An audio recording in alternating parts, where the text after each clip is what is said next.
उतना ज़्यादा profit. Skill नहीं है तो रिस्क है, बिल्कुल वैसे ही जैसे ईरान के साथ और अमेरिका के साथ हो रहा है। और दुनिया भर के साथ साथ अमेरिका की चिंता बढ़ी हुई है। यहाँ तक कि अमेरिका के पूर्व राष्ट्रपति सुरक्षा सलाहकार जॉन बोल्टन का यह अनुमान है कि यह जो परमाणु परीक्षण कार्यक्रम में लगभग 400 किलो इनरिच्ड यूरेनियम था, वो ईरान से निकाल दिया गया है बाई रोड और इसको उत्तर कोरिया भेज दिया गया है और सफलतापूर्वक उत्तर कोरिया भेजा जा चुका है। अगर ऐसा है तो यह अमेरिका के साथ साथ इजराइल की भी बहुत बड़ी हार होगी, क्योंकि जिस उद्देश्य से आपने अटैक किया है ईरान के ऊपर, वो उद्देश्य तो आपका सफल नहीं हुआ। आपके दो ही उद्देश्य थे, या तो ईरान के परमाणु कार्यक्रम को रोकना या फिर ईरान में तख्ता पलट करना, और दोनों ही उद्देश्य में इजराइल और यूएसए फेल होते हुए दिखे। तो इस प्रकार से इन दोनों देशों की यह हार मानी जाएगी। अब इसे आप कूटनीतिक हार माने या राजनीतिक हार माने या टेक्निकल हार माने कि इतनी सैटेलाइट्स होने के बावजूद भी यूरेनियम ईरान से बाहर चला गया। अगर ये खबर सही है तो पूरी दुनिया के लिए चिंता का विषय है। और दूसरी ओर ईरान का ये कहना है कि उसका जो परमाणु कार्यक्रम है वह केवल शांति उद्देश्य के लिए है, पर हकीकत तो कुछ और है ना। शांति उद्देश्य का मतलब मेडिकल में यूज करना है या फिर विद्युत उत्पादन में यूज करना है, तो उसके लिए 3 से 5% इनरिच्ड यूरेनियम पर्याप्त है। तुमने 60% इनरिच्ड यूरेनियम कर लिया है, इसका मतलब है कि तुम शांति के लिए तो ये कार्यक्रम नहीं कर रहे हो। हाँ, तुम्हारे दिमाग में अगर ये है कि परमाणु बम बनाकर शांति आ सकती है तो शायद तुम बहुत हद तक सही हो, कि जिस प्रकार से परमाणु बमों को पूरी दुनिया में प्रसाद की तरह बांटा जा रहा है, शायद परमाणु बम पूरी दुनिया में शांति का विषय बन जाए। एक दूसरे को ये डर लगे कि हमने इसके ऊपर अटैक कर दिया तो ये बदले में हमारे ऊपर परमाणु अटैक कर सकता है, तो शायद इस हिसाब से दुनिया में शांति बनी रहे, उस शांति की बात कर रहा हो ईरान।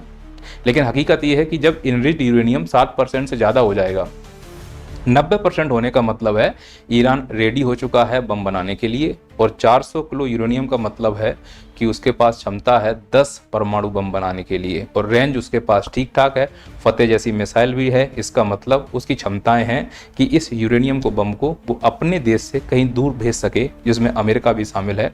तो उसके टारगेट से अमेरिका भी बचा हुआ नहीं है, इसीलिए अमेरिका भी चिंतित है, और अमेरिका के साथ साथ वो देश चिंतित हैं जिनकी यूरान से नहीं बन रही है। खैर, भविष्य क्या होगा वो तो बात की बात है, आगे की खबर और समझते हैं। वहीं इजराइल का दावा है कि ईरान के पास पहले से ही 9 परमाणु बम बनाने लायक यूरेनियम था और अब यह गायब स्टॉक वैश्विक सुरक्षा के लिए खतरा बन सकता है। और दूसरी ओर IAEA के डायरेक्टर राफेल ग्रॉसी का कहना है कि अभी यह पुष्टि नहीं हुई है कि परमाणु हथियार ईरान बना रहा है।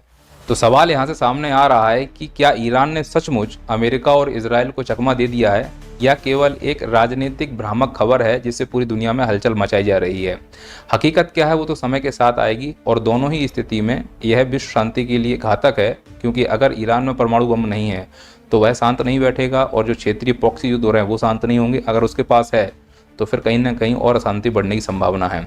अब विश्व के कूटनीति में कहाँ क्या हो जाए कहा नहीं जा सकता, क्योंकि अब विश्व की राजनीति राष्ट्र हित से ऊपर नेता हित की हो गई है। नेता जो चाहेगा वो होगा, राष्ट्र की चिंता किसी को नहीं है, जनता की चिंता किसी को नहीं है। अगर ऐसा होता तो इजराइल निरंतर गाजा पर अटैक कर रहा है, दुनिया के विभिन्न देश जाकर बोलते कि भाई तुमको अगर मारना है तो हमास को मारो, हिजबुल्लाह को मारो, हैती को मारो, मासूम बच्चों को क्यों मारा जा रहा है।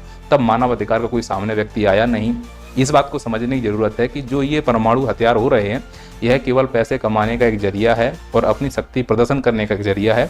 इसमें राष्ट्र हित के नाम पर नेता अपने हित साध रहे हैं, और इसमें हम सब लोग शामिल हैं, चाहे इसके समर्थन में हो चाहे इसके विरोध में। हम कहीं ना कहीं प्रत्यक्ष या अप्रत्यक्ष रूप से इस युद्ध का हिस्सा हैं, और अगर हम लोग इसमें शामिल हैं तो हम ही प्रभावित भी होंगे। यहाँ हम कहने का मतलब है पूरा विश्व की पूरी सुरक्षा, पूरी अर्थव्यवस्था खतरे में आ सकती है। सुरक्षा इस प्रकार से खतरे में आएगी कि परमाणु बम का प्रसार होने का डर है, आतंकवाद फैलने का डर है। वही डर्टी बम माना जाता है न्यूक्लियर बम, और अमेरिका ने ईरान को पहले ही आतंक फैलाने वाला राज्य माना है।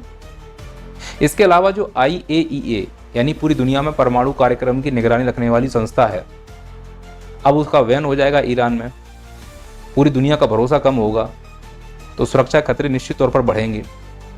पर ऐसा नहीं कि केवल सुरक्षा की दृष्टि से यह कार्यक्रम खतरनाक हो सकता है, अर्थव्यवस्था की दृष्टि से यह कार्यक्रम खतरनाक हो सकता है। और हार्मुज की जल संधि को ईरान की संसद में यह पास कराना कि बंद कर दिया जाए बड़ा खतरनाक था। हालांकि ऐसा नहीं हो पाया। अगर होता तो निश्चित तौर पर अंतर्राष्ट्रीय स्तर पर तेल की कीमतें बिगड़ती, और अगर तेल की कीमतें बिगड़ती तो उसमें सबसे ज़्यादा प्रभावित भारत होता, क्योंकि भारत में पहले से ही तेल की कीमतें ज़्यादा हैं।